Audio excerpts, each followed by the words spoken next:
So this is a video on how to use Photopea to simplify an image to make it like a visual aid in painting. So currently we're working on our black and white still life paintings and still life paintings. And they're a photograph, and the human eye can supposedly see about 900 shades of gray. So if you're new to painting, that can be just a little overwhelming, okay? And so there are ways that artists teach themselves to see things a little more simplified to be able to grasp them. One thing is they squint their eyes to be able to filter out detail. Now, we have now things we can use like software such as Photopea, which we've already used once before, to create an image such as something like this, where it has reduced the range of values down to maybe like 9 values. And that way we can grasp a little bit better the different values that are there so that when we go to paint it, we can paint this type of image, but then go to grade A or introduce values as we need. Okay? So we're going to create an image like this. I'm going to show you how in 2 different methods, and you're going to upload it to this module called Photopea Simplification. Okay. First of all, you're going to need to access the image that you're using to paint your still life. Now, you may have took a picture and turned it in. I printed it out, and you're going to need to go to that module and download that image. If you're painting from an image that I provided, that I printed out, then this is the link to those images. So if you click on that, it'll take you to my Google Drive, and here are those images. Now they're in color because when I print them out, they turn out black and white. So you need to find the image that you're painting from. This is the image I've been using, so I'm going to double click on it. And then you're going to need to download it. Okay, then once you download it, now we're going to need to open Photopea. Okay, open a new tab on your browser, open Photopea.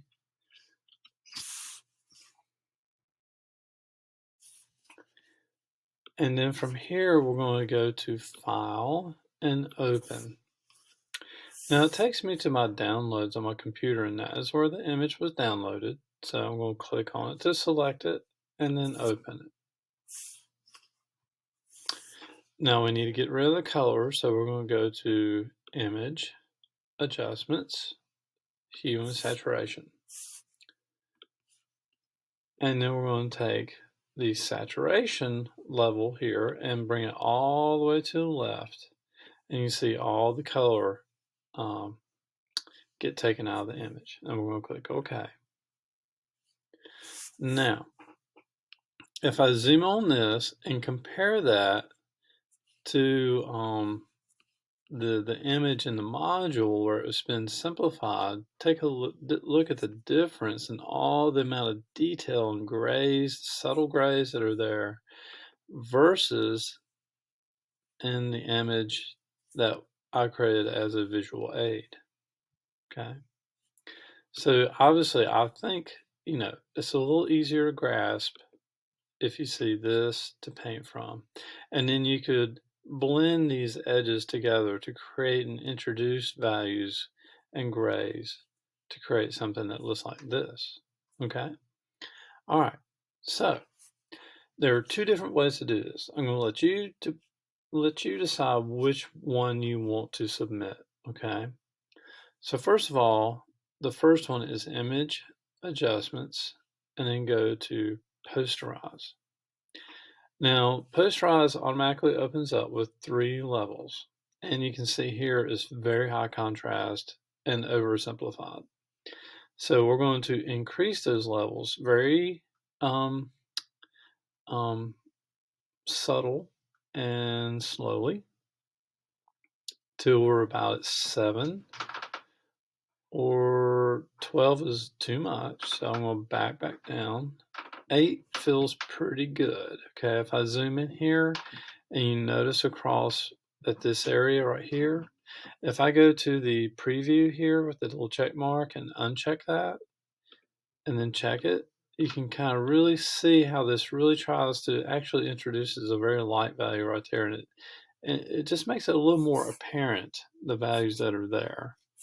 So, and if I look down again, this hand area, and also in this kind of decorative leaf looking type area, I might even would reduce it just maybe one more value, and you can really see things very apparent now in terms of the values that are there. Okay. So if you like that, then you would just click OK, and then you would turn that in. And I'll show you how to save it in just a minute, but I'm just going to X out of this because I want to show you the other option. Okay. The other option is if you go up here to filters, filter gallery,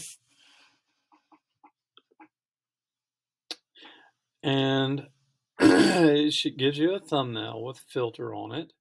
And right now it's on neon glow, but I want to use this one called cutout. So I'm going to click on cutout. Now this looks a lot like posterize. Okay, if I zoom in on this, now you can see the edges are maybe a little more jagged versus the posterize, but it really does make very distinct the values, the different values that we see. It's very sensitive to my zooming in on it. Now, over here we have three different sliders. We have number of levels, edge simplicity, and edge fidelity. Edge fidelity really doesn't matter at all. Edge simplicity does matter. We don't want to go too far up on the simplicity because that will create a much more dramatically abstract kind of image. So this is on 7. You can see how jagged that's gotten. Actually, it doesn't look too bad, but I don't know what's going on with zooming in and zooming out. Okay, so I might reduce that down to 6 and 5 looks pretty good.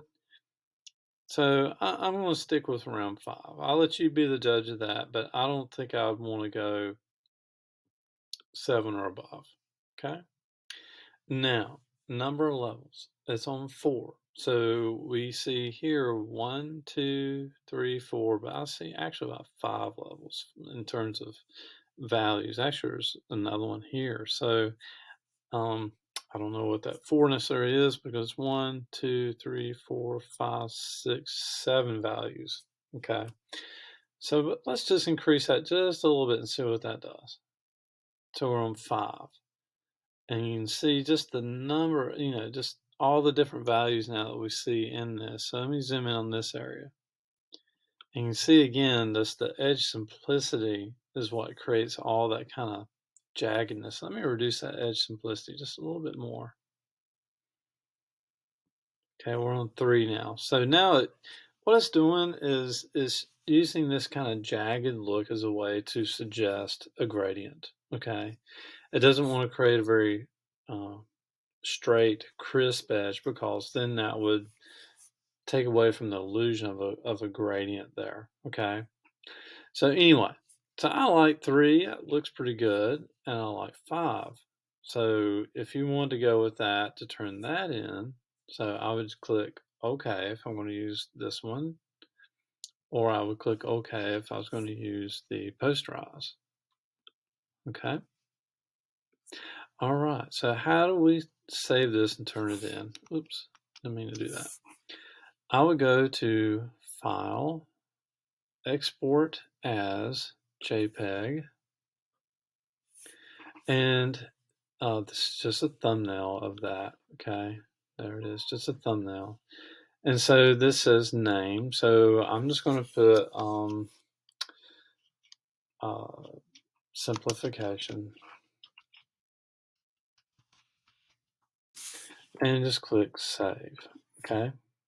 Now this is going to save it directly to where it was opened up from, and I'm going to go to back to where my folder is, where my downloads are, and see that image right there, simplification. So all I'm going to do at this point is I'm just going to take that image and I'm going to turn it into Photopea.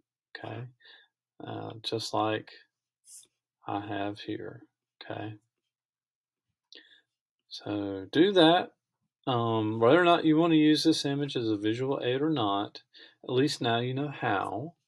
And if you wanted to, then you could do that. You could keep your computer out while you're painting, and you could refer to the image. You could zoom in and out, just like I'm doing here, to be able to better see what it is you're painting. Okay? I think that would be very, very helpful for some of the students. Okay? Some of the students. All right, that's it.